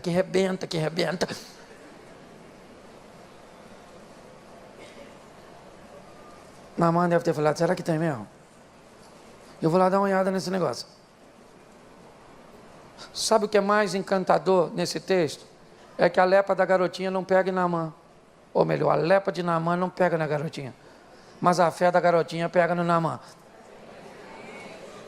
Naamã foi lá com o rei. Olha como é que o evangelho faz longe. A palavra de Deus chegou na garotinha, da garotinha foi para a mulher do Naamã, mulher do Naamã foi para o Naamã. E agora já está lá nas autoridades. O Naamã falou, majestade, tem uma garotinha que trabalha lá em casa que falou com minha mulher para falar comigo, para falar para o senhor, que pode curar minha lepra lá. Tem um cara lá em Samaria, um profeta lá, ó. É porque a gente está sem internet, não dá para ver aqui, ó.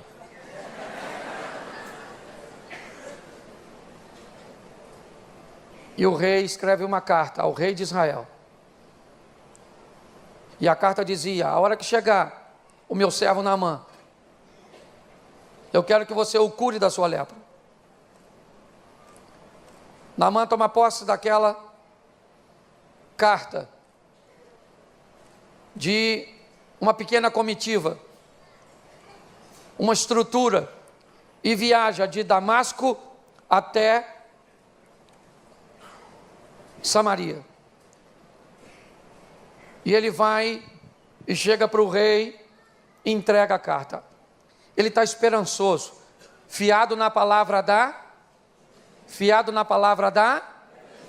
menina, que existe solução para ele, uma solução que ele nunca ouviu falar em nenhum outro lugar, uma possibilidade inexistente. É isso. E agora ele faz essa viagem com uma expectativa. Só que ao invés de ir ao profeta que estava em Samaria, ele é um comandante. Sua postura e posicionamento com hierarquia é algo muito intenso. Ele não entende direito o que é isso. Então ele vai até o rei, a autoridade máxima, e diz para ele, toma a carta que o meu rei mandou para o senhor. E o rei lê a carta que dizia, quando chegar a ti o meu servo Naamã, eu quero que você o cure da sua lepra. Você acha que o rei gostaria de curá-lo? Sim ou não? Sim ou não? Provavelmente sim. Porque isso seria uma demonstração de poder, notoriedade. Não seria algo muito interessante? Eu perdi uma batalha para você, mas agora você vem a mim para que eu possa te curar? Só que o rei cura Naamã? Sim ou não? Mas provavelmente ele gostaria de, mas ele não. Por que ele não cura? Porque ele não tem? Pois é. Naamã está pedindo algo de alguém que provavelmente gostaria de fazer e não faz porque não pode, porque não tem condições. Permita-me abrir um parênteses para aplicar isso aqui.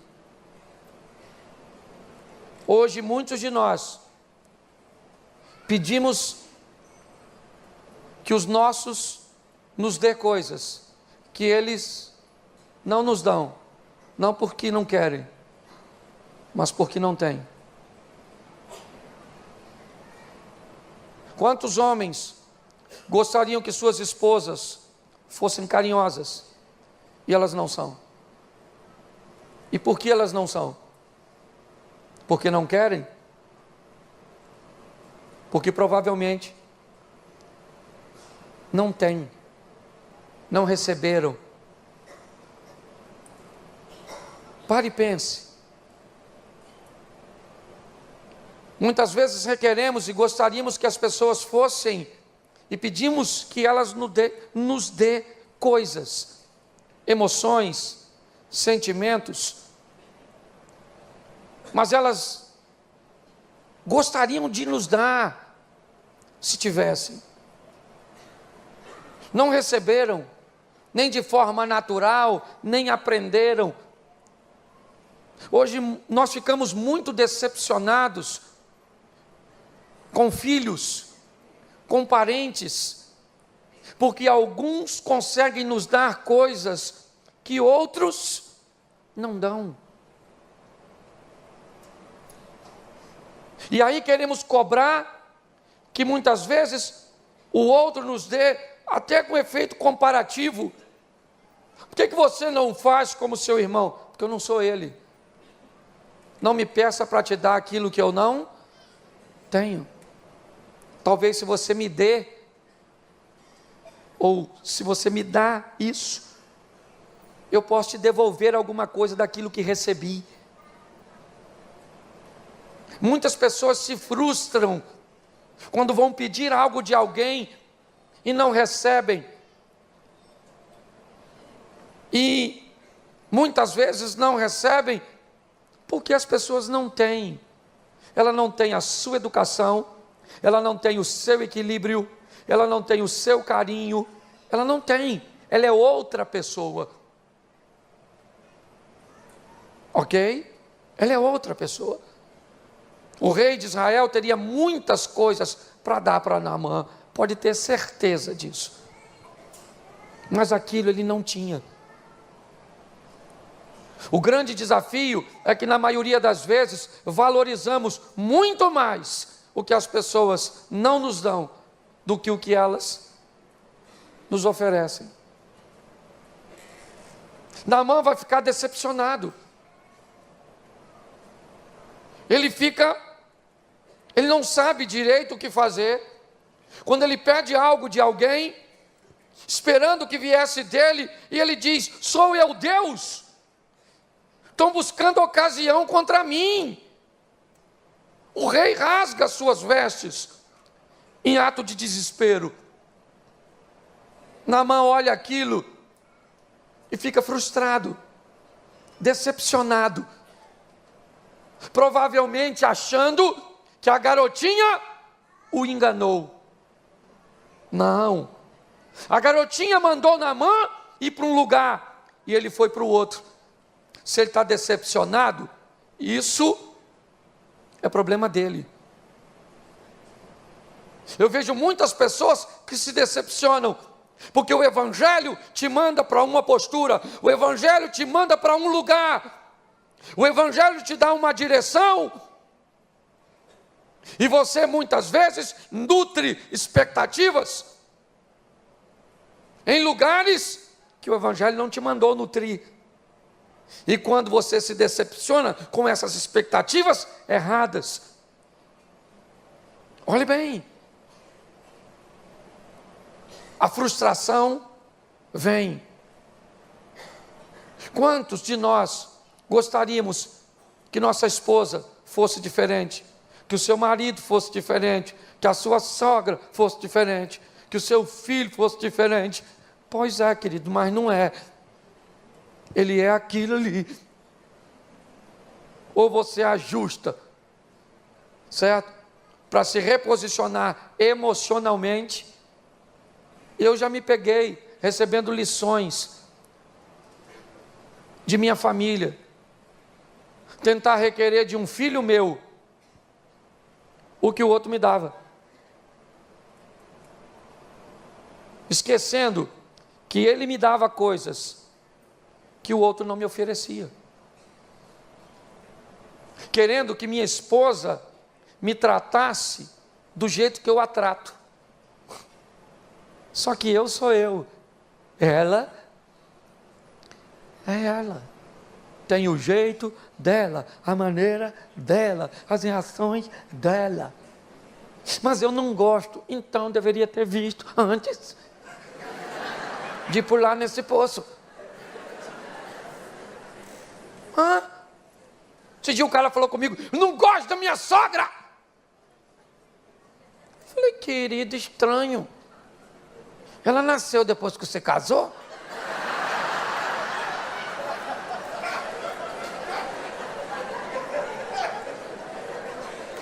E a pessoa me olha como se eu fosse um monstro. Claro que não. A senhora não estava lá já? Você, quando você conheceu a mulher, a dona estava. Te apresentaram a dona? Nunca gostei dela.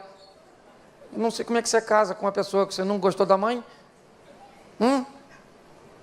E a perspectiva de vida do brasileiro está aumentando.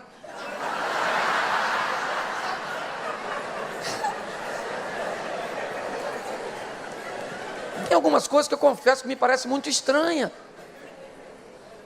Precisamos reeducar nossas emoções e parar de ter expectativas de que as pessoas nos deem, nos ofereçam. Criamos padrões de comportamento sobre se nós fôssemos referência, sabe? Minha esposa tem que se comportar igual a mim, o outro crente tem que orar igual a mim, tem que ler a Bíblia igual a mim, tem que fazer isso igual a mim, e você lá é referência e padrão de aferição. Temos que ser maduros. Muitas pessoas esbarram nesse problema, se decepciona. O rei rasgou a roupa, o Naamã está doido, deve estar pensando: eu vou arrebentar aquela garotinha a hora que eu voltar, que me fez acreditar em algo que era mentira, porque não tem cura nenhuma. Quando de repente chega um mensageiro e fala: oh, que furdunço é esse? O Eliseu, o profeta, falou para mandar o leproso aí. Lá na casa dele. É lá, nem aqui não. É lá. Naamã deve ter falado: e a garotinha não mandou, foi lá com o rei? Mandou, foi lá com esse tal do profeta? Eu vou para lá falar com ele mesmo. Lá deve ter cura, né? Então vamos para lá. Pois é, querido, às vezes você não encontra o que quer, ou o que a palavra de Deus te diz, porque você está procurando no lugar errado. Peça o Espírito Santo para te esclarecer. Entendeu? Lá vai o Naamã, pensando agora eu vou lá, agora que eu vou arrebentar, vou ficar curadinho. Quando o Naamã está chegando, eu acho o maior barato, porque a gente... Naamã, ele faz uma ideia de como Deus vai agir. Ele pensa assim: eu vou chegar lá na casa desse profeta. O profeta vai sair, olhar para mim e falar assim: um prazer. O senhor, eu falei para o senhor dar um pulinho aqui mesmo, porque eu sou o profeta. Isso. E agora, você está preparado para ficar limpo? Isso. Vou te limpar agora. Botou a mão e expulsou a lepra. Isso que o Naamã está pensando. Porque tem gente que esqueceu que quem é Deus é Ele. E acha que tem que ser do jeito que a gente quer. Menino, você vai se frustrar com isso. Porque Deus tem uma maneira tão estranha de fazer as coisas.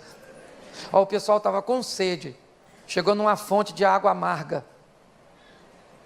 Tinha que jogar o que na água para ela ficar doce? Açúcar, mel. Deus mandou Eliseu jogar o quê?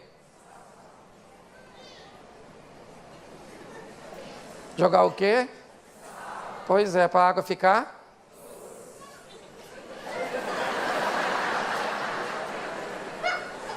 Sensacional isso, Ana. Qualquer um esperaria.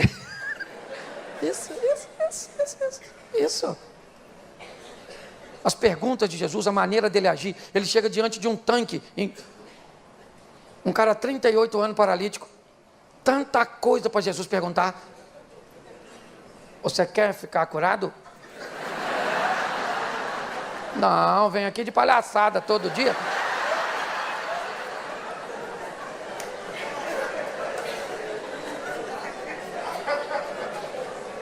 Pois é, querido, a maneira que Deus vai fazer na sua vida pode parecer muito estranha para o outro, mas é o que Deus tem para você. Amém? Isso. Você pode ter expectativa, só não fique frustrado se ela não for as suas. Porque a Bíblia diz que os planos de Deus não podem ser frustrados. Se os dele não podem ser, se frustram de quem? Eu vim aqui para falar umas coisas ruins para você hoje. Sim. É ou não é? Nem sempre é do jeito que a gente quer. Um paralítico está sendo içado na frente de Jesus. O propósito dos seus amigos é que ele fique curado. Jesus olha para o paralítico e diz o quê? Perdoados estão. O paralítico deve ter falado.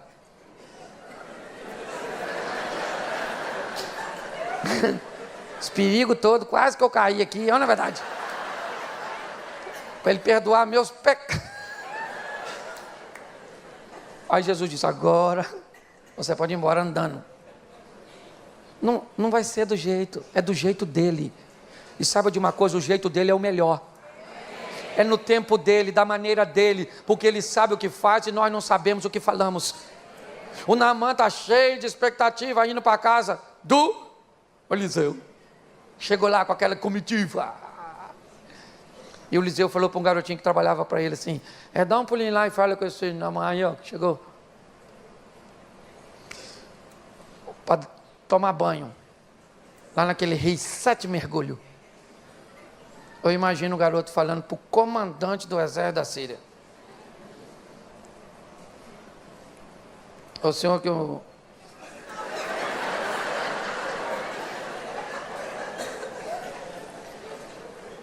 Eu só sou o porta-voz.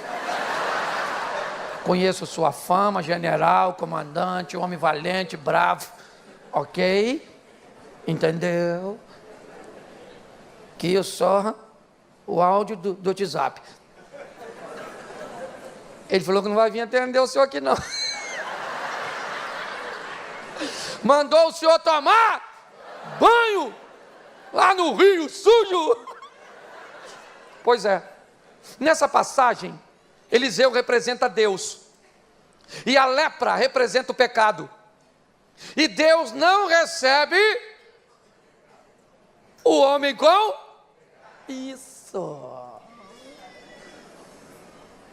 Quando Naamã ouviu que era para ele tomar banho, Naamã deve ter pensado o que da garotinha? Ah, garotinha. Eu vou pegar você, garota menina.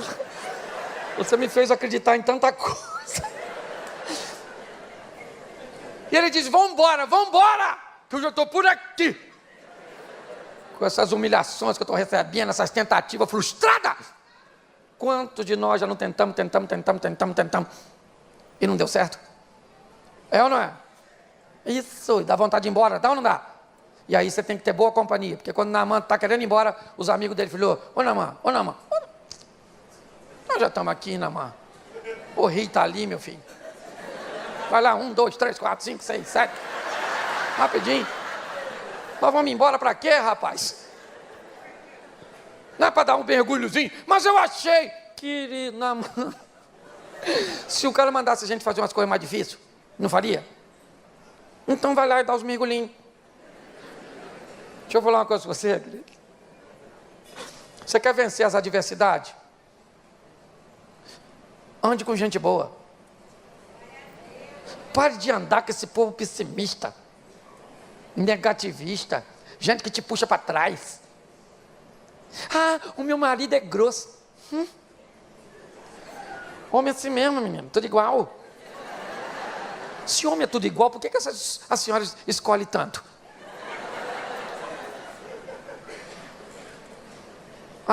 Nossa, mulher? Meu Deus. Mulher é um negócio. Que negócio? Mulher é o melhor negócio do mundo. É ou não é? Você é louco? Fala mal de mulher não, maluco. Pensa. Aí pega alguém e diz, não gosto de mulher, não gosto disso, não gosto daquilo, não gosto. Smurf. Ai. Tudo odeio isso, odeio aquilo outro, odeio. Ande com quem te coloca para frente. Rapaz, eu estou doente. Sério? Menino, cuidado que Deus costuma deixar piorar para entrar com providência. Ele gosta disso, gosta. Ele falou uns milagres grandes assim, né? Deixar um resfriado virar uma tuberculose para entrar com providência. Para de puxar os outros para trás. É ou não é? Estou desempregado. Isso é uma crise, meu filho. Minha empresa está quase falindo. Quase. Tem um amigo meu que faliu ontem, a dele. Você tem que andar com quem te puxa. Eu gosto da passagem quando Jesus entra na casa do Jairo. Quem ele escolhe para entrar? Porque eu fico imaginando se Jesus entra na casa de Jairo, a menina dele está morta, e Jesus chama Tomé e Judas. E Jairo encosta no Tomé e fala assim: morreu. Tomé falou: morreu mesmo. A garotinha, ó, já estou olhando para ela assim, está branquinha, ó. Já deve estar geladinha. Morreu mesmo.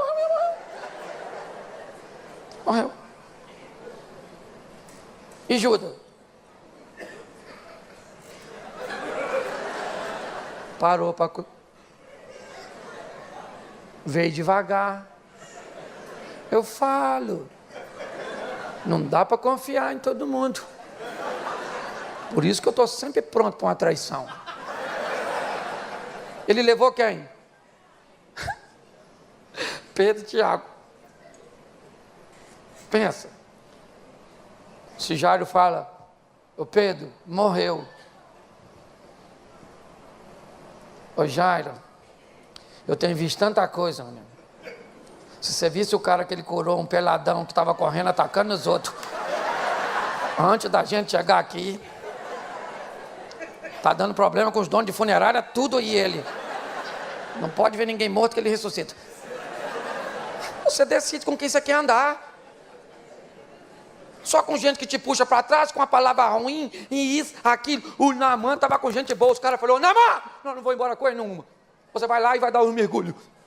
Nós vamos lá com você, segura sua roupa e você mergulha. Pronto. E o Naamã deve ter pensado: vamos lá então. Aquela água suja. É 7 que ele falou, né? Vamos lá, 7. Não sei porque 7. 1. Garotinha. 2. Se ficasse limpo paulatinamente, seria bom, não seria? Pois é. 6 mergulhos, ficou limpo o quê? Nada.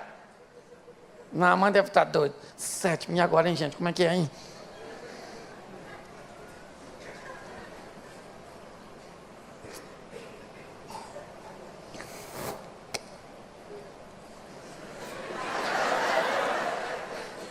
Sempre acreditei naquela garotinha.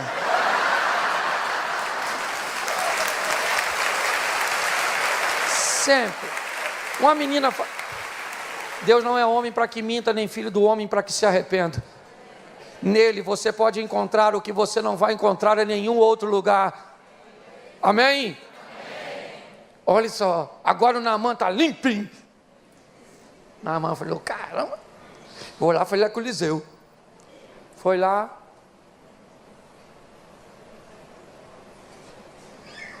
Eliseu foi lá. Agora ele vai. Porque agora Naamã não tem mais. Porque passou pelo rio. Jesus é o rio de água. Você não encontra com Deus se não passar por ele. É em Cristo que fica a sua lepra. Só que Naamã reclama que o rio está sujo. Sim. com as nossas sujeiras, não a dele. Ele é puro, santo, mas ele é um rio de água viva que vai levando as nossas sujeiras para o mar do esquecimento. Isso. Agora o Eliseu foi lá, Naamã falou: "Ah, Eliseu, caramba, Eliseu, uma garotinha lá de casa, uma menina maneira, rapaz, amiga da minha mulher, fantástica a garotinha, falou, cura. Acreditei não, eu vim aqui ver. Você aceita meus presentes?"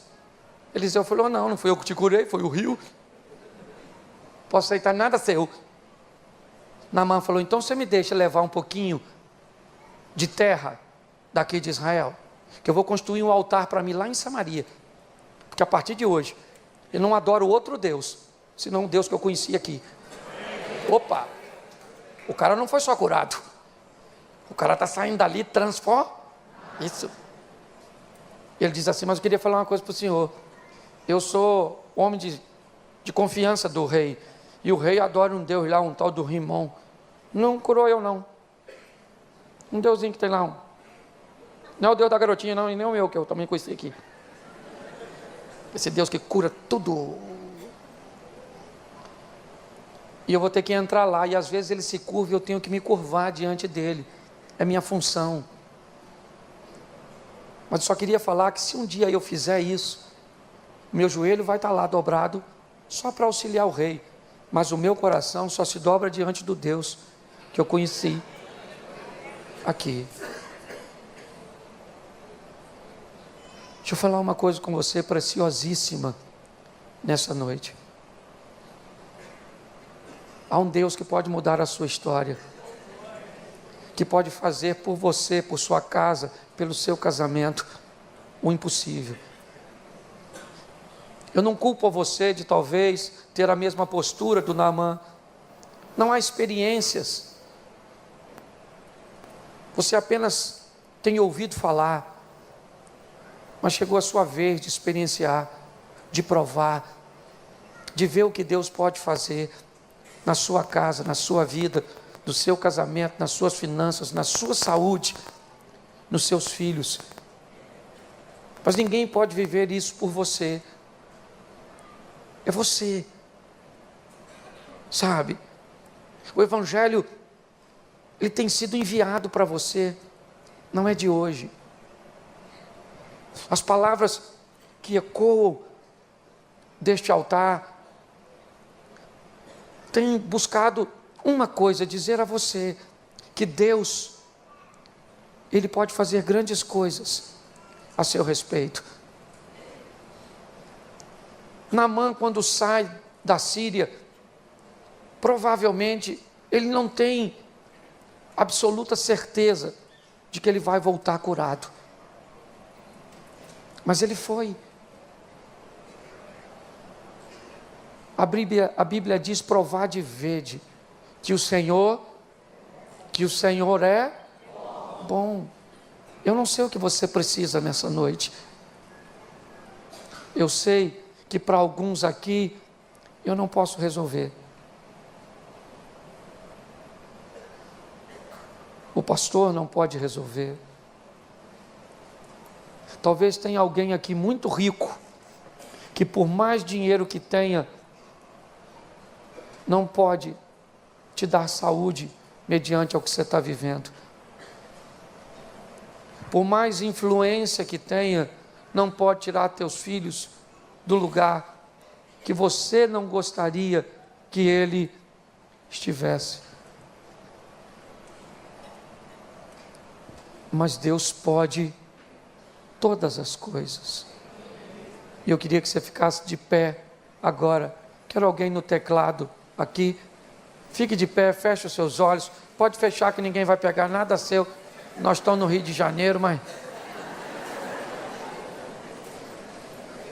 eu sei que tem gente no anexo aqui do meu lado. Você também faz parte desse culto, ok? Você também está inserido nesse contexto. O Deus daquela menina, Ele está aqui, está aí onde você está, está na sua casa, para você que está nos assistindo pela internet. Você faz parte disso. Ele é onipresente. Eu queria que você fechasse os seus olhos neste momento. E queria perguntar a você: se você não está precisando de uma intervenção,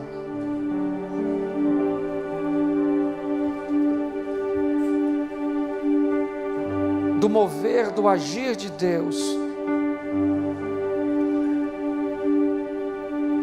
A menina não levou Naamã a Samaria.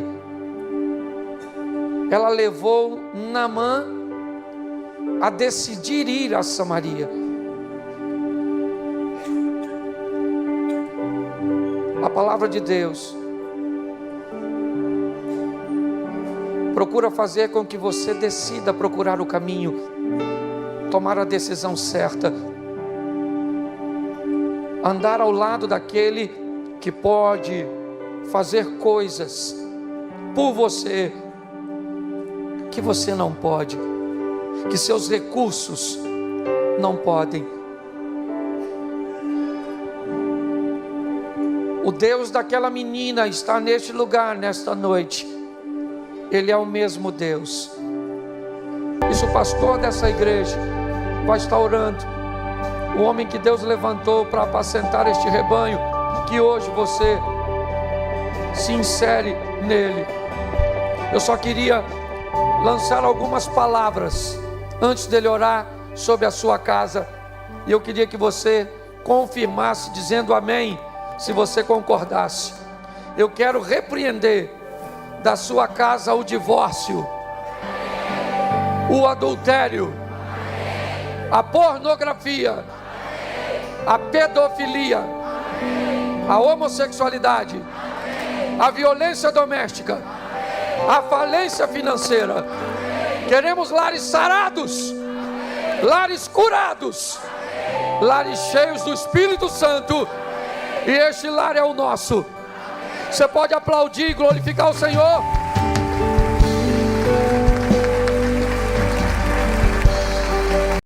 Ngiziziloni sikhula zibaleleke okweni balaka ngamanga ibebeze ulaka babiza ngenkululeko kodwa bonke kuyifathe intukuthelo yami umlilo webubule shiso kubi yakashula ngidliza inkoko uhleba kwabakwazi ukuthulisa ukhuthuma kwesibazi zami ikhuphuka phezulu isimfoni yokufuthela ikhethi ngelimambe besiteji senkululeko isimpaphe ezinolile ngonyalwazo kodwa bazobona nginamandla phakade konke ukushaya kwenhliziyo yami ucingo lokuvukela angisoze ngathula ngizophakama ngaphezu kwakho konke imimoya yashintsha hleba phakathi kwesihlahla isithembiso senkululeko bengiyawupholile yabalula ngamaphiko wami ngelela ubusuku i-feelings ekhuphukayo enokwakhanya yokukusha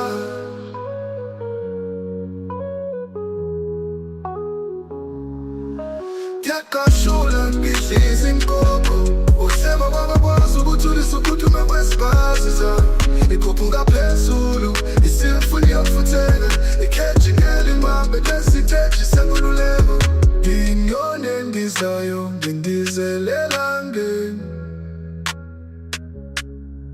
ukushiya ubumnyama ngemuva impi yangoba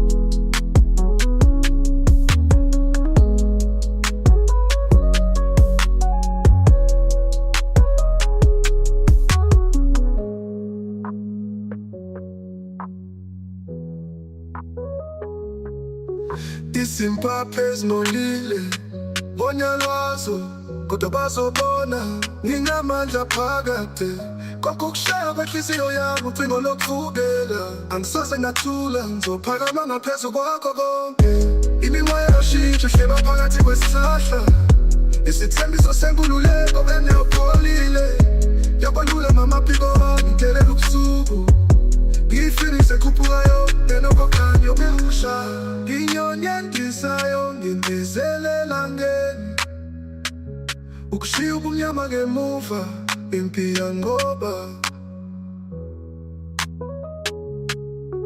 yakashula ngidliza inkomo uhleba kwabakwazi ukuthi unesokhuthuma kwesibazi zami ikhuphuka phezulu isimfuni yokufutheka ikheji ngelimambe besiteji sengululeko yakashula ngidliza inkomo uhleba kwabakwazi ukuthi unesokhuthuma kwesibazi zami ikhuphuka phezulu isimfuni yokufutheka ikheji ngelimambe besiteji sengululeko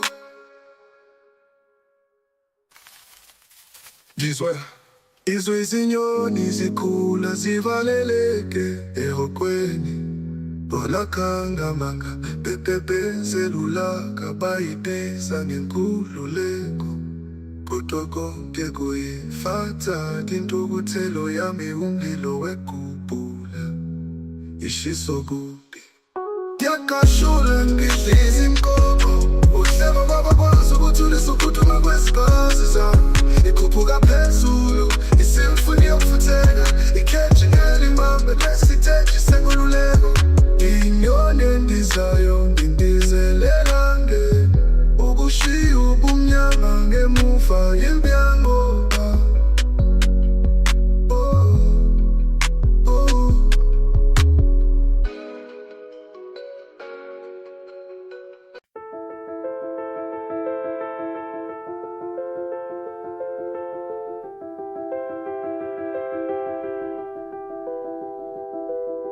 Thank you.